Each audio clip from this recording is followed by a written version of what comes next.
비전 2023, 우리는 함께 새로운 한 해를 준비해 가고 있습니다.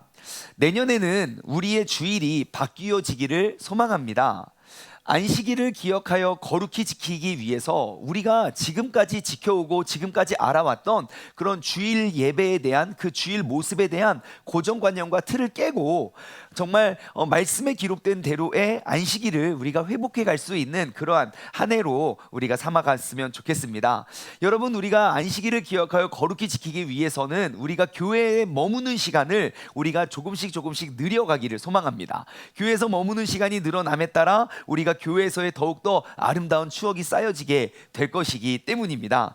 이를 위해서 내년부터는 우리가 섬김의 예배를 실현하고자 합니다. 섬김의 예배는 무엇입니까? 우리가 앉아서 드리는 예배와 서서 드리는 예배를 말하는 것인데요, 새롭게 만드는 그런 용어인데요, 앉아서 드리는 예배는 우리가 지금처럼 앉아서 최선을 다해서 최고로 집중해서 드릴 수 있는 그 예배이고, 서서 드리는 예배는요, 우리가 앉아서 예배를 드리는 사람을 위해서 내가 섬기고 봉사할 수 있는 그 일들을 찾아서 우리가 섬기는 그러한 봉사로 예배를 드리는 그러한 모습입니다. 그래서 앞으로 우리의 예배는 서로가 서로를 더욱더 은혜스럽고 더욱더 거룩한 예배를 세우고 이루기 위해서 서로를 협력하고 조력할 수 있는 그러한 섬김의 예배로 우리의 예배가 세워져 가기를 소망합니다. 저희 아이들은요, 블록 레고를 참 좋아하더라고요. 그래서 저희 집에 이제 레고 막 부품이 너무 많아져가지고 이제 가장 춥고 이렇게 어두운 방구석에 이렇게 담아놨는데, 또 그곳에 가서 꺼덕하면 그 추운 곳에 가서 막 레고를 막 조립해요. 막 이렇게 레고를 조립을 해요. 제가 우리 아이들은 왜 세 명 다 레고를 좋아하나 생각해 보니까 이유는 금방 알겠더라고요. 첫째 아이가 좋아해서 그렇습니다. 그러니까 둘째 아이는 첫째 아이 따라하고 셋째 아이는 아무것도 모르니까 그냥 거기에 있는 것 같아요. 제가 한 주간에서도 또 맨날 틈틈이 이제 레고 방에 가서 이제 이런 레고를 조립하는 그런 모습들을 이렇게 보면서 문득 이런 생각이 들더라고요. 우리의 신앙생활이 이 레고 블럭과 같구나라는 생각을 하게 되었습니다. 우리의 신앙생활이 레고 블럭과 같구나. 여러분, 잘 생각해 보십시오. 이 레고의 블럭들이 따로따로 이렇게 있으면 이거 뭐 할 수 있습니까? 아무짝에도 쓸 데가 없습니다. 그냥 네모난 블럭입니다. 하지만 이 각기 다른 모양과 각기 다른 색깔을 가지고 있는 이 블럭들이 더해지고 합하여져서 하나의 유기체를 하나로 이루어지게 된다면, 여러분, 이 각기 다른 블럭은 정말 멋진 작품이 될 수 있다는 것이지요. 여러분, 우리의 신앙생활도 이러했으면 좋겠어요. 2022년의 신앙과 2023년의 신앙이 그냥 각기 다른 모양과 각기 다른 모습의 다른 블럭이 아니라, 우리의 믿음이 어제 있었던 우리의 믿음 위에 다른 믿음을 더하여지고 또 다른 믿음이 더하여져서 우리의 믿음이 날로 성장해 가고 형태를 이루어 갈 수 있는 그러한 멋진 신앙인이 되기를 주님의 이름으로 간절히 소망합니다. 그래서 여러분, 이제 2022년 한 해가 다 흘렀습니다. 2022년 한 해 우리가 믿음 안에서 주님과 친밀해지기 위한 한 해를 우리가 달려왔어요. 그럼 그 위에 2023년에 믿음을 쌓고 2024년, 2025년 계속해서 하나씩 내가 그 믿음의 블록들을 쌓아가면서 각기 다른 신앙의 모습들이 하나의 멋진 성이나 멋진 모습을 만들어내듯이, 정말 각기 다른 우리의 각기 다른 은사와 각기 다른 재능과 각기 다른 그러한 신앙생활의 봉사의 모습을 가지고 우리 모두가 하나로 이루어졌을 때, 예수 그리스도께서 머리가 되시는 그 하나의 공동체가 되었을 때, 정말 이 하나의 교회도 날로 우리의 믿음과 신앙이 더욱더 성장하고 나아져 정말 세상 사람들이 보기에, 그리고 하나님께서 보시기에 정말 멋진 작품과 같은 그러한 교회가 되기를 주님의 이름으로 간절히 소망합니다. 레고를 처음에 딱 사면요, 멋진 그림이 이렇게 밖에 그려져 있어요. 그래서 그 멋진 그림을 기대하고 딱 레고를 뜯으면 엄청나게 많은 다양한 부품들이 있어요.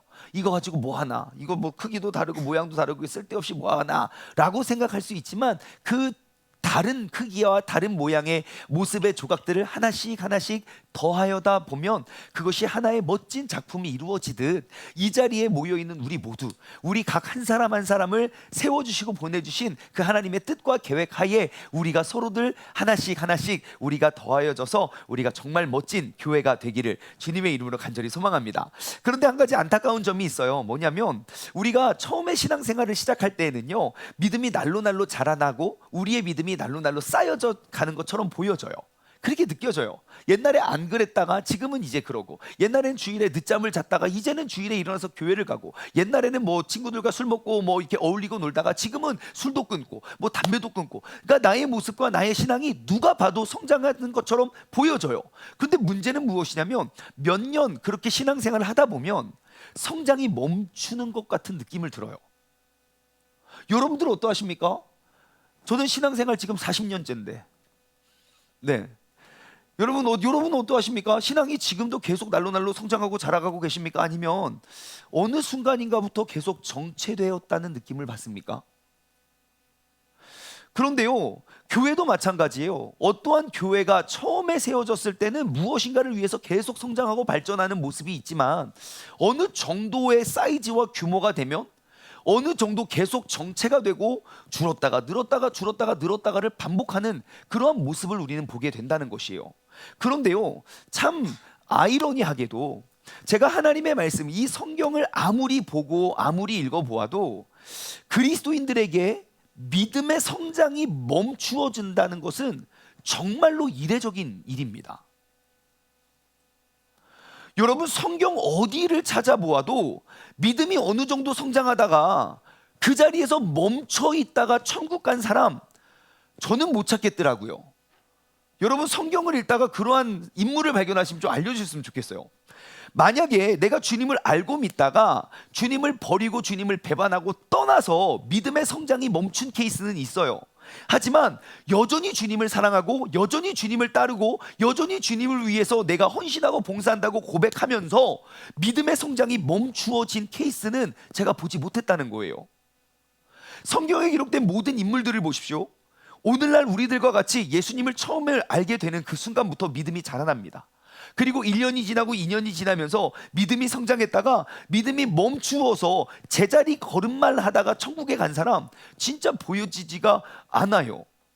진리이신 예수 그리스도를 만나는 그 순간부터, 그리고 주님께서 우리에게 맡겨진 그 귀한 사명을 우리가 쭉쭉쭉 감당하면서 정말 늘 우리는 주님 안에서 더욱더 믿음과 사랑의, 믿음이 커지고 사랑의 반경이 넓어짐을 통해 하나님 앞에 서는 그 날까지 죽도록 충성하는 그러한 수많은 사람들과 오늘날 우리 교회에서 볼 수 있는 열심히 신앙생활하는 사람의 모습이 매칭이 잘 되지 않는다는 거예요. 오늘 이 시간에는요, 한번 나의 모습을 점검했으면 좋겠습니다. 나의 믿음은 어떠한가? 지속적으로 성장하고 있는가? 아니면 어느 순간인가부터 멈추어서 거기서 쳇바퀴를 돌고 있는 것인가? 언제부터 내 성장이 멈추어섰는가? 그러면 그것부터 더 이상 더욱더 발전해야 할 나의 모습은 무엇인가? 왜 성경에 기록되어 있는 사람들은 죽는 그 순간까지도 믿음이 성장하는 반면, 왜 오늘날 교회를 다니는 그리스도인들과 교회의 모습들은 그들의 성장의 모습이 멈추어서 있는 것입니까? 저는요, 이 성경에 기록되어 있는 그 신앙인들과 그 교회들의 모습을 보면서 이 질문을 계속 던졌어요. 왜 오늘날의 한국 교회들과 왜 성경에 기록되어 있는 초대교회들의 모습은 다른 것일까? 무엇이 잘못됐지? 어디서부터 우리가 회복해야 되는 것이지?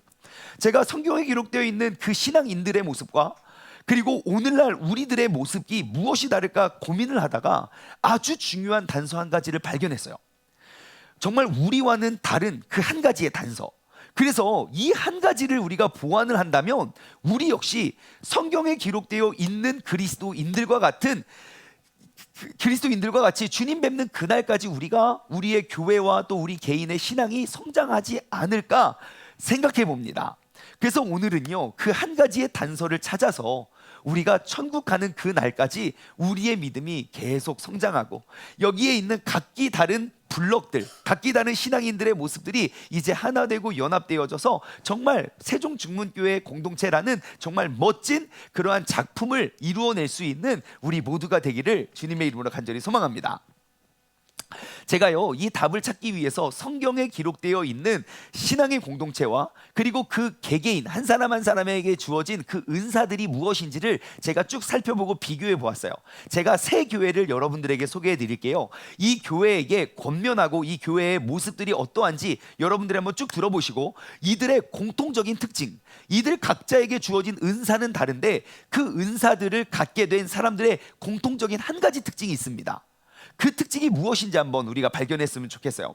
첫 번째 여러분들에게 소개시켜드리고 싶은 교회는 로마에 있는 교회들입니다. 로마에 있는 교회들, 오늘 본문 말씀 로마서 12장 5절부터 13절까지의 말씀을 제가 읽어드릴게요. 한번 여러분 눈으로 잘 한번 따라와 보세요. 이것이 바로 교회의 모습입니다. 이와 같이 우리 많은 사람들이 그리스도 안에서 한 몸이 되어서 서로 지체가 되었대요. 분명히 거기는 많은 사람들이 있었고 그리스도 예수 안에서 한 몸이 되었고 서로 붙어있는 유기적인 지체가 되었다는 거예요. 그 지체들은 어떠한 기능을 감당했는가? 6절, 우리에게 주신 은혜대로 받은 은사가 각각 다른데 예언이면 믿음의 분수대로, 혹 섬기는 일이면 섬기는 일로, 혹 가르치는 일이면 가르치는 일로, 혹 위로하는 자는 위로하는 일로, 구제하는 자는 성실함으로, 다스리는 자는 부지런함으로, 긍휼을 베푸는 자는 즐거움으로 할 것이다. 사랑에는 거짓이 없나니 악을 미워하고 선에 속하라.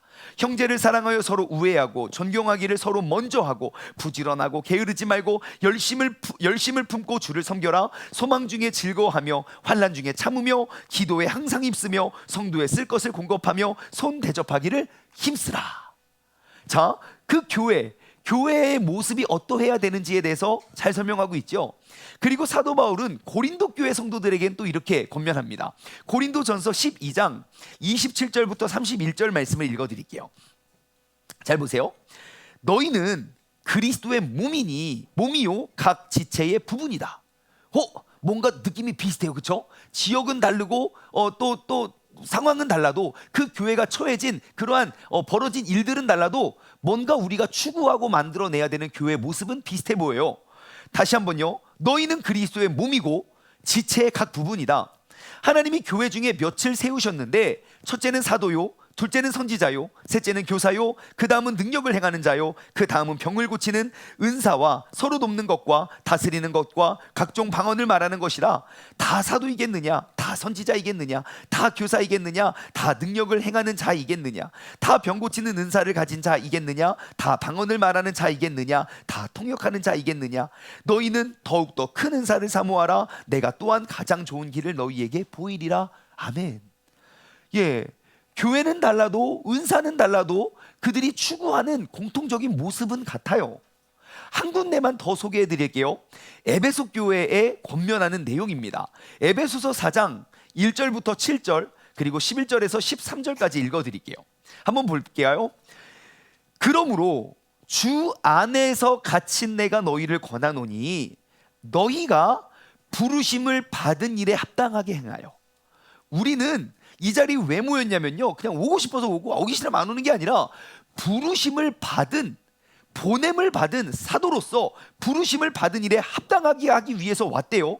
그래서 어떠한 마음으로 해야 되냐면 모든 겸손과 온유로 하고 오래 참음으로 사랑 가운데서 서로를 용납하고 평안히 매는 줄로 성령이 하나 되게 하신 것을 힘써 지키래요. 몸이 하나고 성령도 한 분이시고 이와 같이 너희가 부르심의 한 소망 안에서 부르심을 받았느니라. 주도 한 분이시요 믿음도 하나요 침례도 하나요 하나님도 한 분이시니 곧 만유의 아버지시라. 만유 위에 계시고 만유를 통일하시고 만유 가운데 계시는도다. 우리 각 사람에게 그리스도의 선물의 분량대로 은혜를 주셨대요. 하나님이 우리 각자에게 은혜의 분량대로 선물을 주셨대요. 그 선물은 무엇인가? 밑에 11절에서 13절이에요. 그가 어떠한 사람은 사도로, 어떠한 사람은 선지자로, 어떠한 사람은 복음을 전하는 자로, 어떠한 사람은 목사와 교사로 삼으셨으니 이는 성도들을 온전하게 하여 봉사의 일을 하게 하며 그리스도의 몸을 세우려 함이니라. 우리가 다 하나님의 아들을 믿는 것과 아는 일에 하나가 되어서 온전한 사람을 이루어 그리스도의 장성한 분량이 충만한 데까지 이르게 한다 그래요. 여러분, 교회는 어떠한 모습이 되어야 되는지 아시겠지요? 여기 각기 다른 그 모든 사람들이 하나로 연결이 되고 그의 머리는 오직 예수 그리스도가 되시어 우리 모두가 하나의 멋진 작품이 되어서 우리가 각기 다른 은사들이 연합되고 서로 돕고 세워줘야 된다는 것입니다. 여러분, 모두 사도 바울이 교회들에게 권면하는 내용이에요. 그들이 계속 강조하고 있는 건 무엇입니까? 삼위일체 하나님 안에서 하나가 되어야 된다는 것과, 그리고 그들 각자에게 주어진 모든 은사들이 하나로 연결되어야 한다는 것입니다. 어떠한 은사들이 있습니까? 예언, 섬김, 가르침, 위로, 구제, 다스림, 긍휼, 악을 미워하고 성도를 사랑하고 존중하고 부지런하고 열심히 하고 소망하고 환난 중에 참고 기도에 힘쓰고, 이러한 많은 일들이 서로 연결이 되어 있어야 된다는 것이에요. 그러면 우리가 그리스도인으로서 나타날 수 있는 은사의 한 가지의 공통적인 특징은 무엇일까요?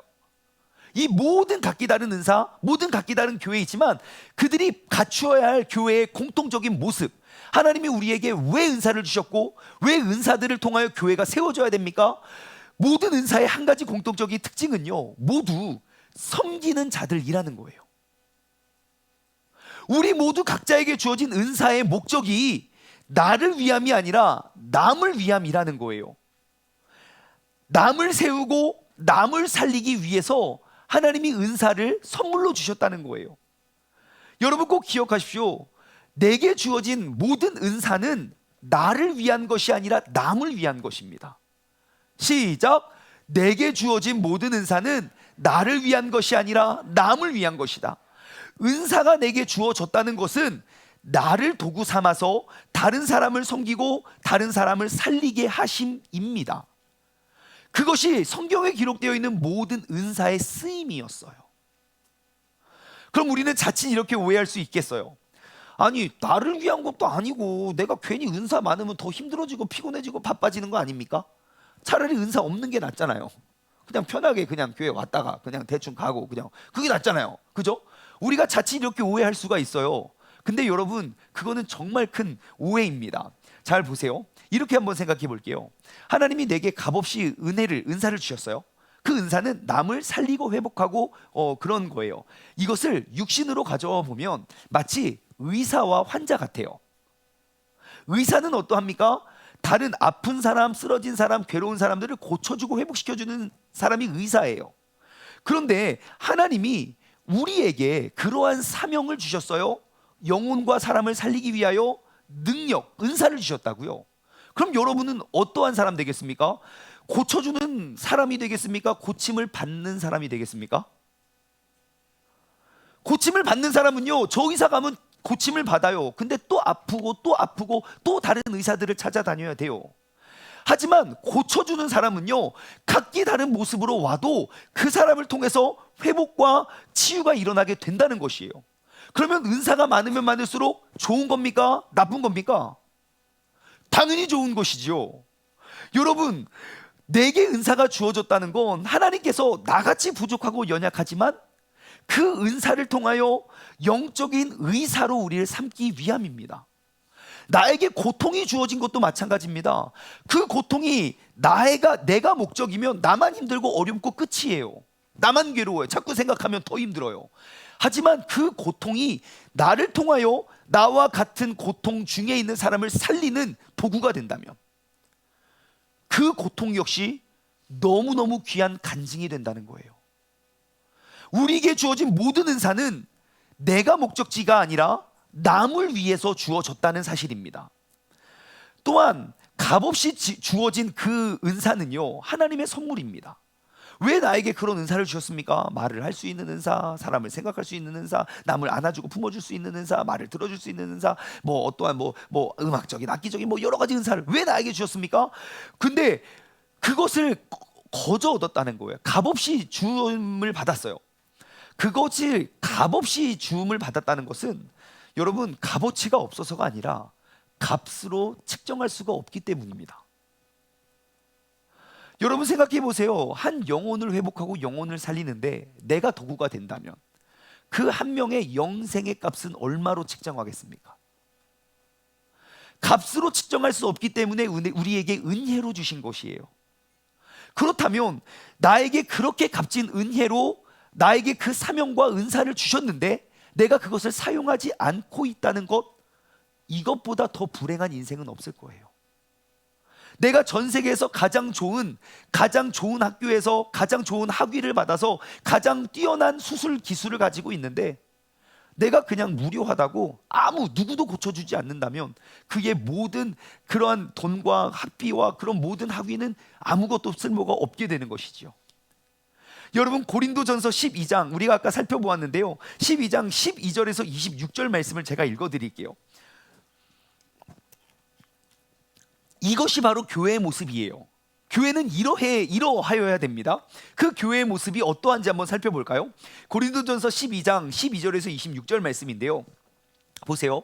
몸은 하나인데 많은 지체가 있고 몸에 지체가 많으나 한 몸인 것과 같이 그리스도도 그러하다. 우리가 유대인이나 헬라인이나 종이나 자유인이나 다 한 성령으로 침례를 받아서 한 몸이 되었고 또 다 한 성령을 마시게 하셨느니라. 내가 그 성령을 마시면 그 성령의 은사가 나타나겠죠. 우리가 똑같은 능력 안에서. 보세요, 14절. 몸은 한 지체일 뿐만 아니요 여럿이니 만일 발이 이르되 나는 손이 아니니 몸에 붙어있지 아니할지라도 이로써 몸에 붙어있지 아니한 것이 아니고, 또 귀가 이르되 나는 눈이 아니니까 몸에 붙어있지 않을 거야 라고 할지라도 몸에 붙어있지 않는 것이 아니다. 만일 온 몸이 눈이면 듣는 곳은 어디며 온 몸이 듣는 곳이면 냄새 맡는 곳은 어디냐. 그러나 이제 하나님이 그 원하시는 대로 지체를 각각 몸에 두셨으니.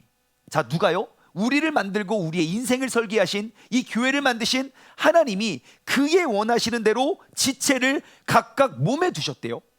즉 우리가 이렇게 모여서 이렇게 다양한 사람들과 함께 신앙생활 하는 것은 설계자이신 하나님의 설계 속에 우리가 부르심을 받았다는 거예요. 19절. 만일 다 한 지체이면 몸은 어디냐.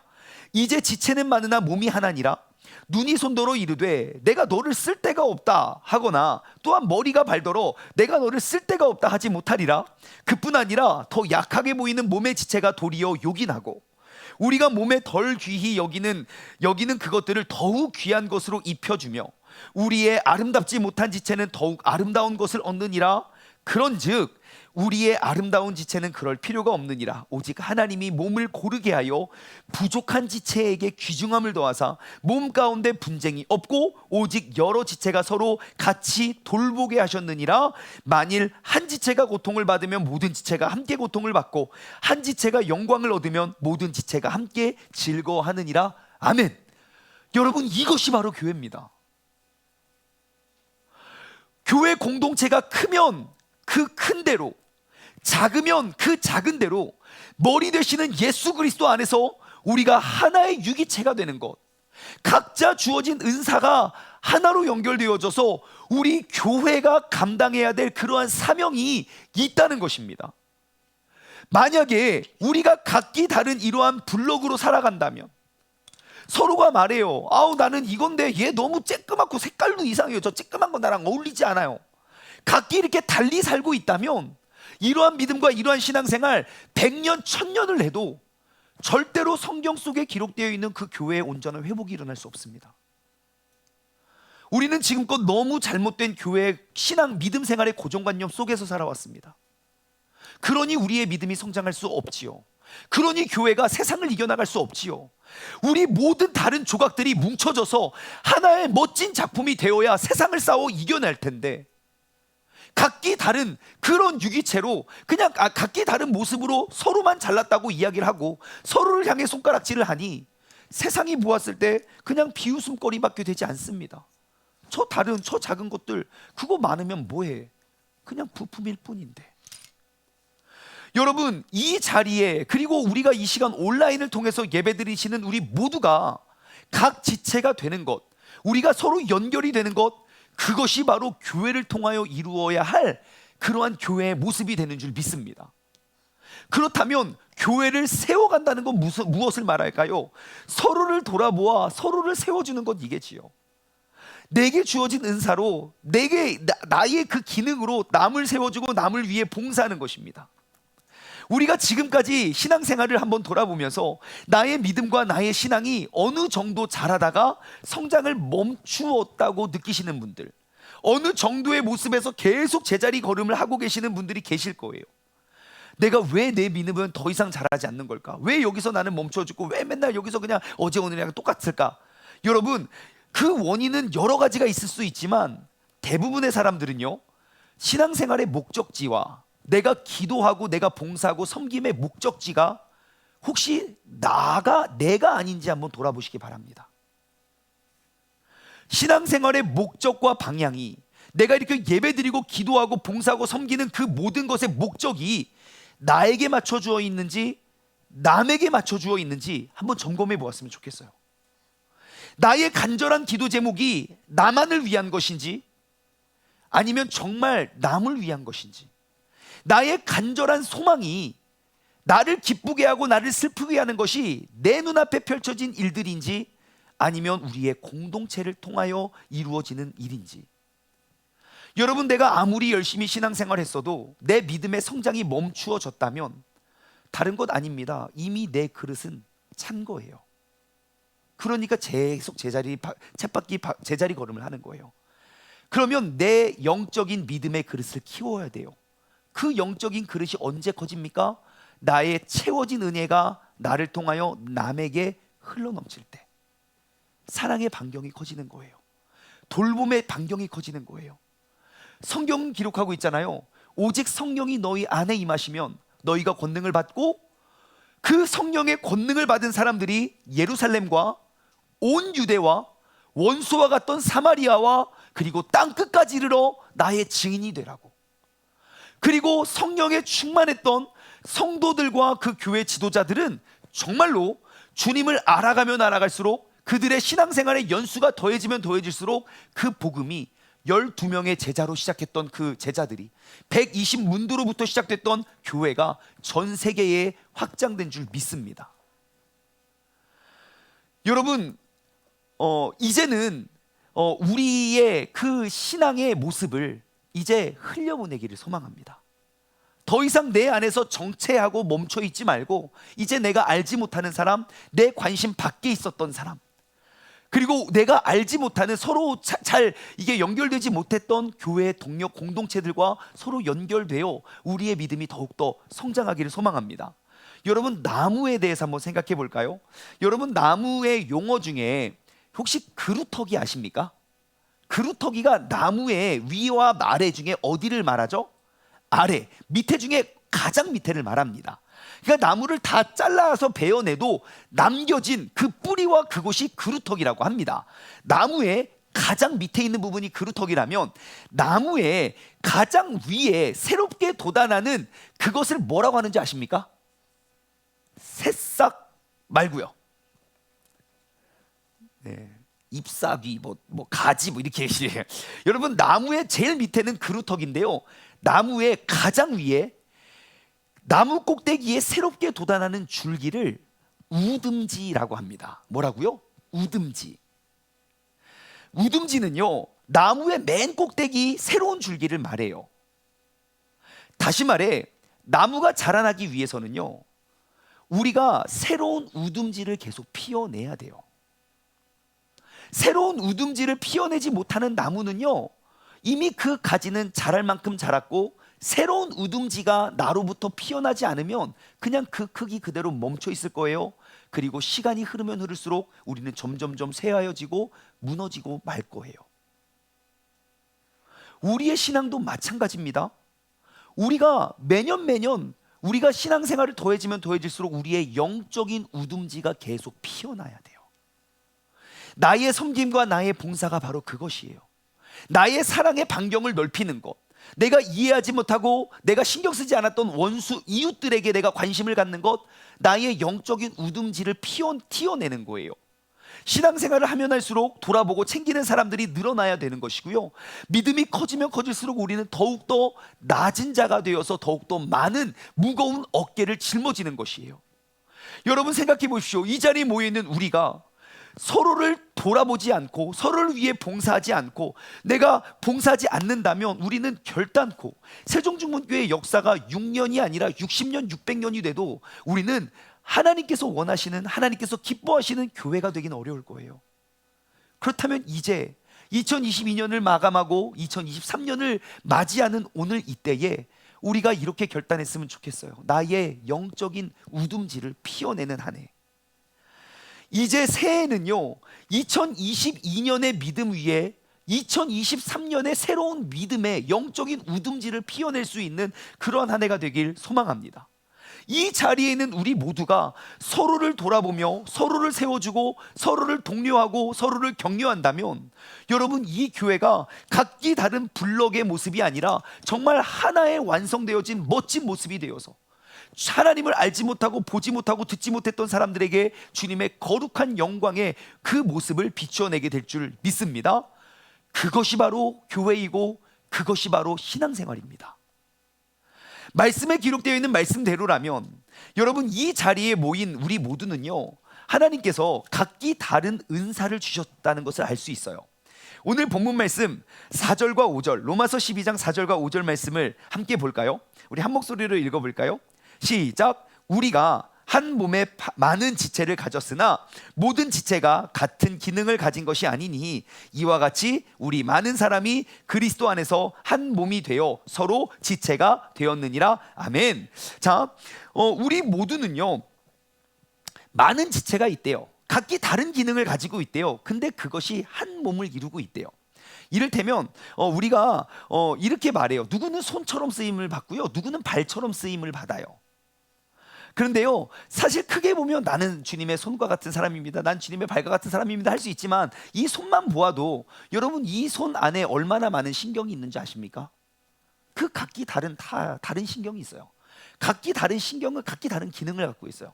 이 손을 보면요, 엄지손가락, 검지손가락, 중지, 약지, 애지 다 있어요. 그리고 손톱도 있고요. 여러분, 그 손톱 밑에 하얀 부분이 있죠.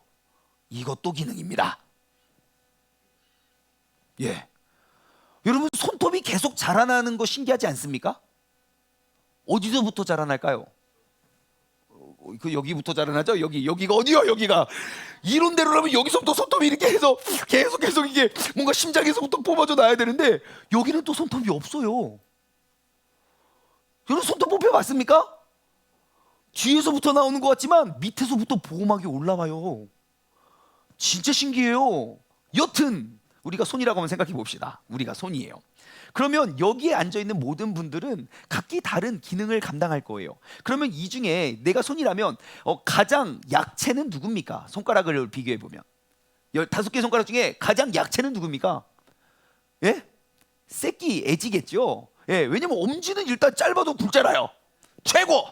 따봉! 일단 중심이에요. 그 검지, 제일 많이 써요. 예, 제일 많이 써요. 근데 중지는 욕할 때 빼고는 별로 쓸 필요는 없지만, 그래, 제일 커요. 키가 제일 커요. 키가 제일 커요. 네 번째는 좀 예뻐요. 여러분, 손가락 5개 중에 네 번째 손가락이 제일 예쁘지 않습니까? 예, 그래요. 이거는요, 코팔 때하고 기팔 때 빼고는 별로 쓸 데가 없어요. 예, 맨날 어떤 손가락 다칩니까? 새끼 손가락 다쳐요. 왠 줄 알아요? 힘이 제일 작기 때문이에요. 그래서 우리가 애지가 그 새끼손가락이 이제 스스로 생각하는 거예요. 나는 우리 공동체에 도움이 되지 않아. 나는 진짜 아무짝에도 쓸 데가 없어. 맨날 내가 다치고 맨날 내가 아파서 다른 손들이 고생하잖아. 난 이제 더 이상 삶의 의욕을 잃었어.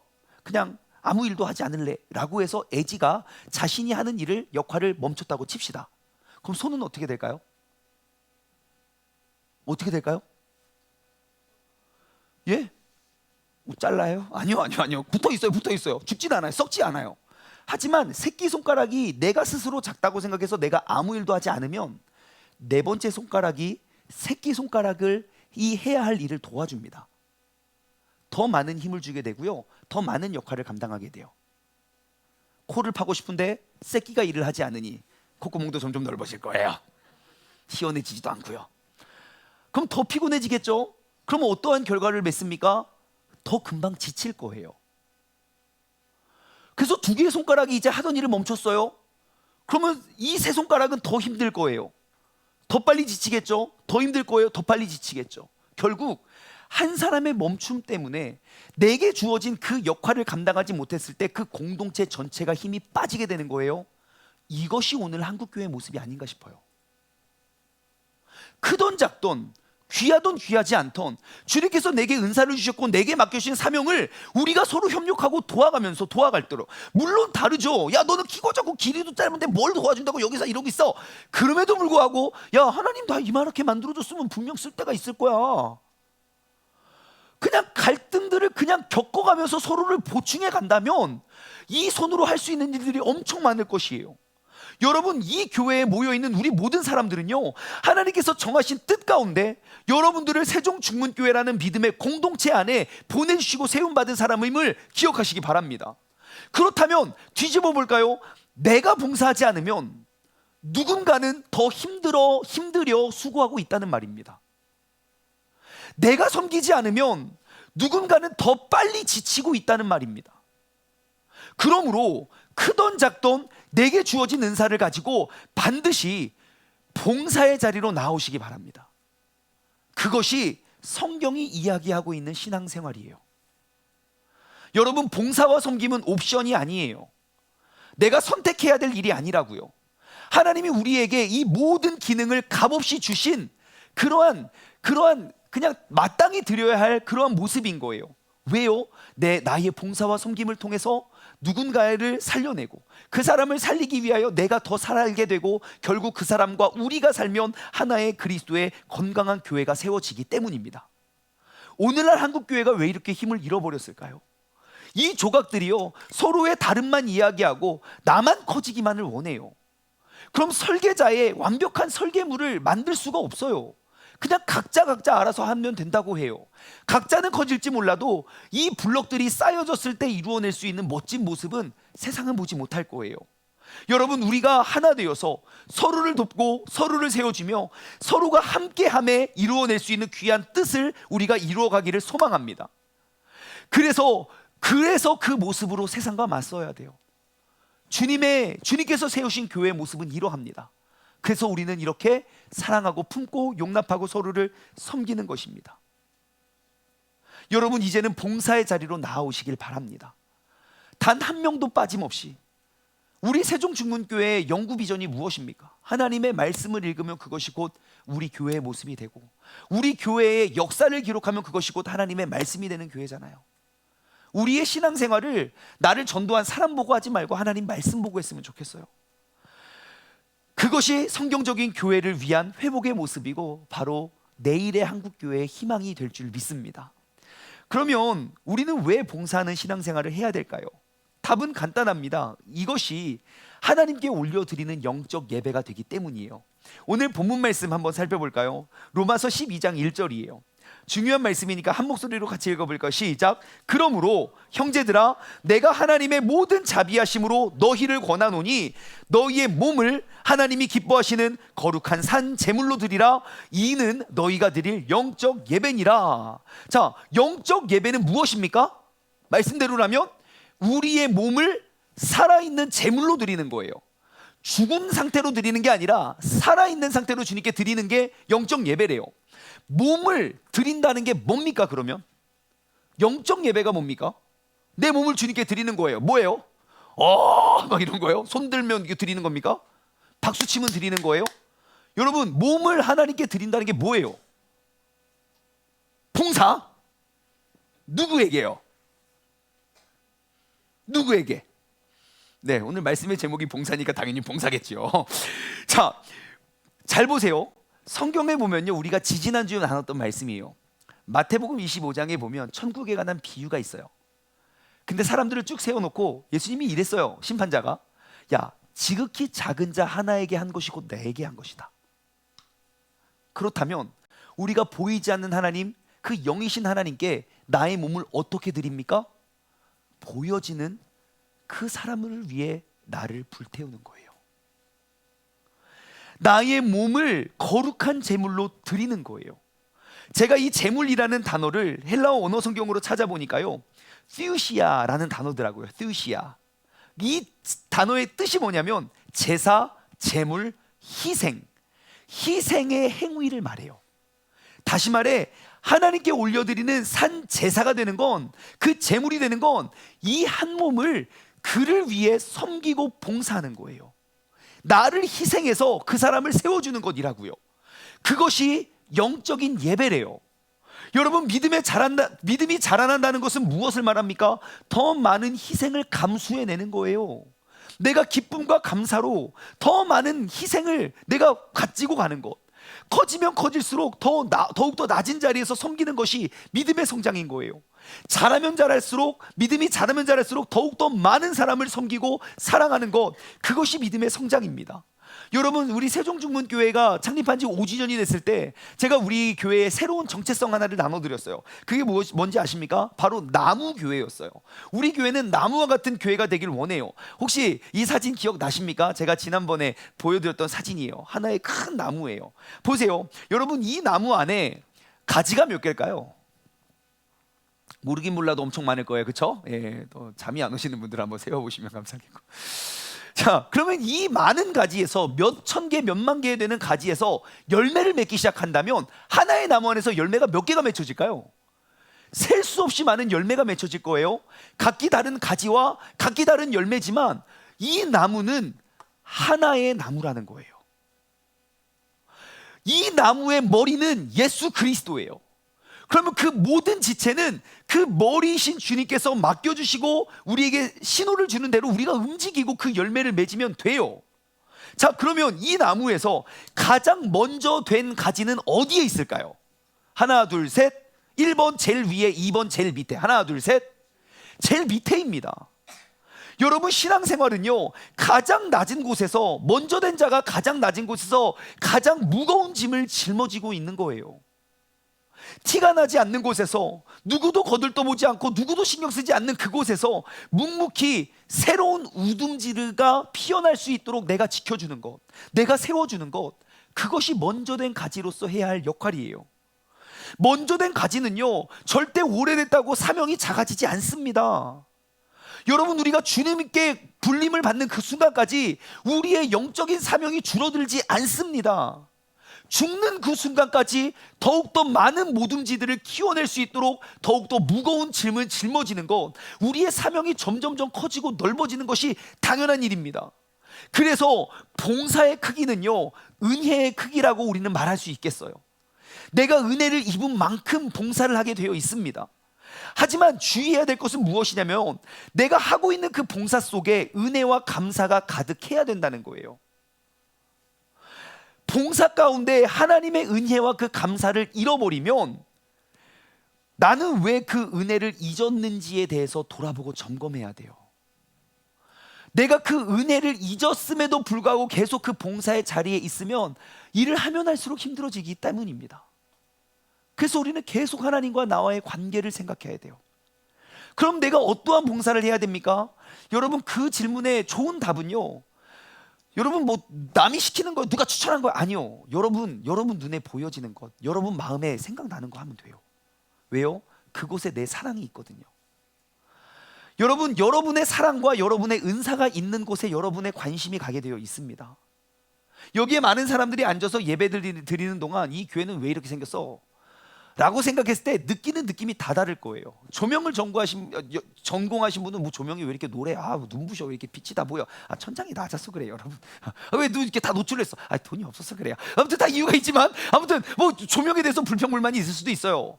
내가 뭐 집이 깨끗하신 분들은 뭐 교회가 이렇게 더러워, 그런 게 보일 거고, 뭐 사교성이 있는 분들은 교회가 낯설어, 여러 가지가 있을 거예요. 하지만 이 교회를 사랑하면 내가 그거 안 할 수가 없어요. 제가 오늘 이 강단에 올라오고 일부 예배를 드리려고 화장실에 가서 이렇게 저의 모습을 보고 이렇게 나오는데, 제 눈에는 미처 보이지 못했던 뭔가가 있었어요. 어느 권사님이 저를 부르시다. 목사님 잠깐만요 하더니 여기 옷깃이 이게 뒤집어졌나 봐요. 이거 뒤집어졌어요 하고 이거를 바로 잡아주시더라고요. 왜 그분에게 그게 보였을까요? 사랑하기 때문이에요. 사랑하면 보여집니다. 근데 우리는 어떻게 합니까? 사랑해서 느껴지고 보여지는데 불평만 해요. 아이고, 이 교회는 이런 것도 안 해놓고 저것도 누가 당신 하라고 하나님이 주신 거예요, 그 은사를. 그래서 여러분, 우리가 봉사의 자리를, 교회를 사랑함으로, 예수 그리스도를 사랑함으로 나에게 주어진 은사, 내 눈에 띄어지고 내 마음에 느껴지는 것들의 일들을 찾아갈 수 있는 우리 모두가 되기를 소망합니다. 내 안에 주님을 향한 그 은혜와 사랑이 회복되면 여러분, 봉사가 회복됩니다. 내가 사랑하는데 그 사람을 위해서 가까이 가지 않을 수가 없기 때문입니다. 은혜의 일을 회복하십시오. 하나님과의 관계를 점검하고 회복하십시오. 더욱더 귀한 자리로 나오시기를 바랍니다. 사도 바울은 로마에 있는 그런 교회들에게 이렇게 권면합니다. 그러므로 형제들아, 내가 하나님의 모든 자비하심으로 너희를 권하노니 너희의 몸을 하나님이 기뻐하시는 거룩한 산 제물로 드려라.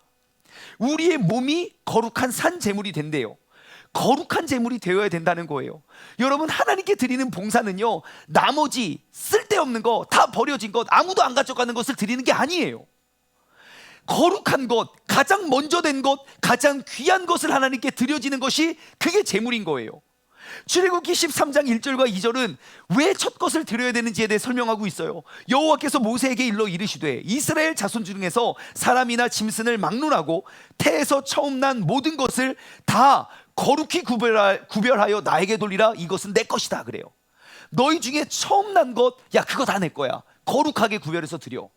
우리가 하나님께 올려드리는 봉사는요, 내가 할 거 다 하고 세상에 할 거 다 하고 남는 찌끄레기를 하나님께 드리는 것이 아니에요. 아이 가서 봉사했으니까 됐지. 안 돼요. 하나님 그 예배 받지 않으세요. 가장 귀하고 가장 첫째 되는 걸 거룩히 구별해서 하나님께 드리는 것.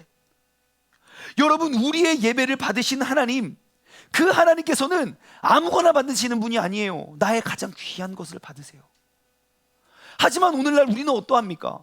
헌금하래요. 내 쓸 것 다 쓰고 사고 싶은 거 다 사고 남는 거 좀, 아유 오늘 이번엔 좀 많이 남았네요. 하나님 내가 지난달보다 10만 원 더 했으니까 하나님 좋아하시죠?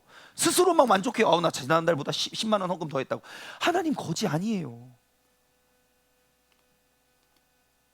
하나님은 그 중심을 보신다고요. 성경의 모든 역사에 모두가 부유하게 사는 건 아니었지만 하나님의 뜻 이루어지지 않은 게 뭐가 있습니까? 하나님 돈 100원도 없어도 하나님 뜻 다 이루어 가세요. 하지만 중요한 건 무엇입니까? 나의 우선순위가 뭐냐는 거예요. 나는 무엇을 거룩히 여기냐는 거예요. 나는 세상의 재물과 물질과 명예와 돈과 그러한 직책을 위해서 우리가 살아간다면 우리는 그리스도인이 될 수는 없는 거예요.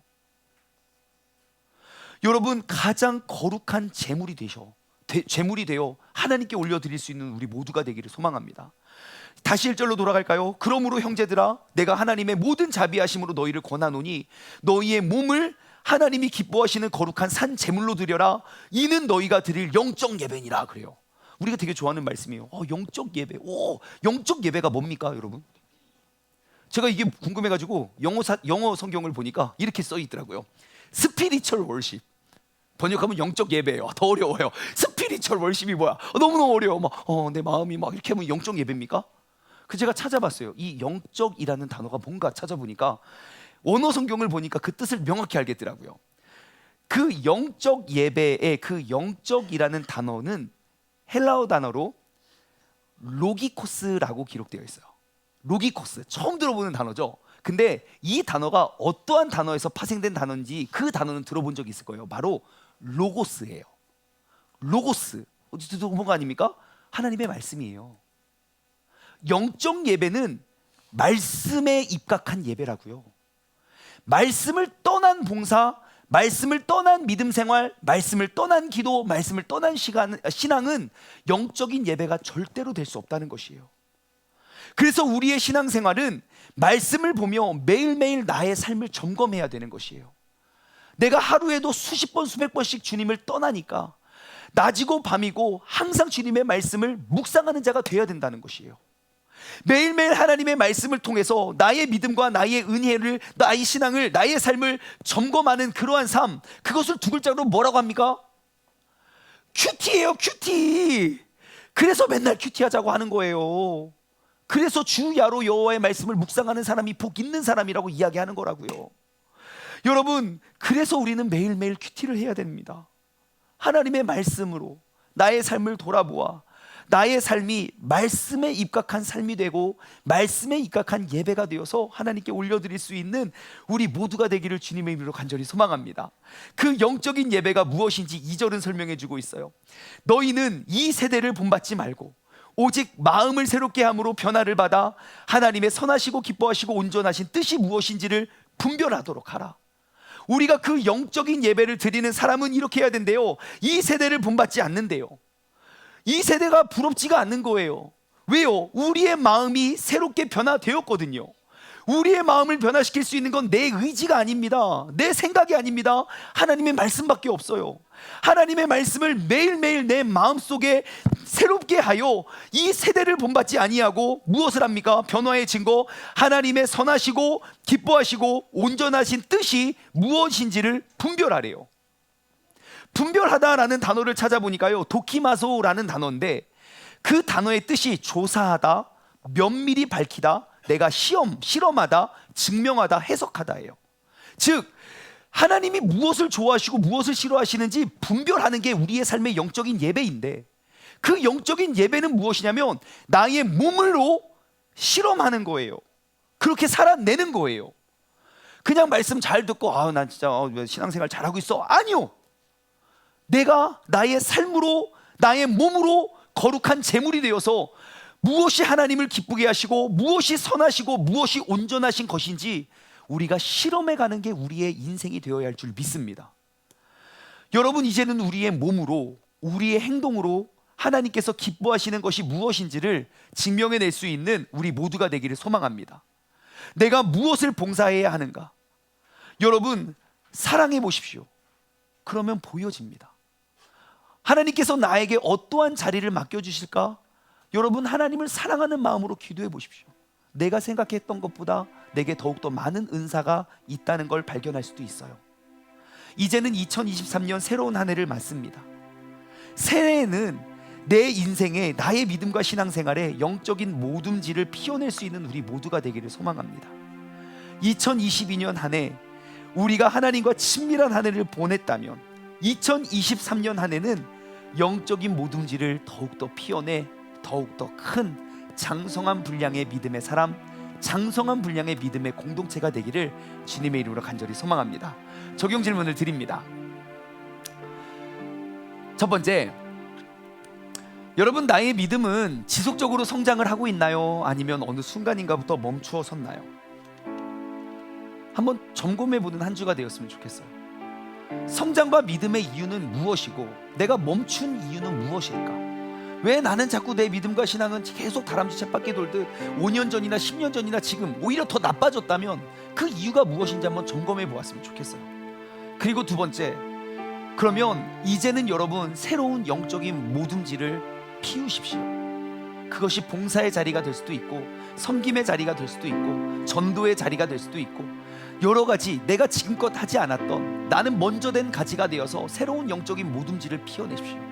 그래서 내 사랑의 반경이 더욱더 넓어질 수 있는 한 해가 되었으면 좋겠어요. 마지막으로 세 번째, 여러분 먼저 된 가지가 되어서 더욱더 많은 우둠지를 우리가 섬길 수 있는 그런 교회 되었으면 좋겠어요. 제가 늘 기도하는 것이에요. 우리 세종중문교회는 대한민국에 좀 이정표가 되는 교회가 되었으면 좋겠어요. 그냥 그러한 마음이 계속 들어요. 한국 교회에 대안이 없습니까? 여기에 대안이 있습니다. 다음 세대가 다 떠나갑니까? 여기에 대안이 있습니다. 우리의 믿음과 우리의 공동체, 크고 작음을 떠나서, 사람이 많고 적음을 떠나서 우리 모두가 서로를 섬기고 도와 정말 하나의 멋진 모습이 되어서 주님의 귀한 사명을 감당하는 그런 교회, 우리 모두가 봉사를 통해 그러한 교회 이루어가기를 소망합니다. 기도하겠습니다. 하나님 아버지, 감사합니다. 오늘 이 시간 우리가 주님 앞에 찾아 나와 예배를 드릴 때에 하나님, 지난 한 해 동안 나의 믿음을 한번 돌아보고 내년 한 해를 점검하게 또 예측하게 해주심에 감사드립니다. 나의 믿음과 나의 신앙이 주님 뵙는 그날까지 우리는 끊임없이 성장하고 끊임없이 발전해야 하지만 참으로 이상한 건 어느 순간인가부터 멈추어 서서 더 이상 믿음이 자라나진 않고 점점 줄어드는 느낌을 받습니다. 그것은 이미 내 안에 은혜의 잔이 가득 찼기 때문입니다. 이제는 내 은혜의 잔을 더욱더 키워야 되고 더욱더 내 사랑의 반경을 넓혀야 할 때임을 우리에게 말을 해주고 있습니다.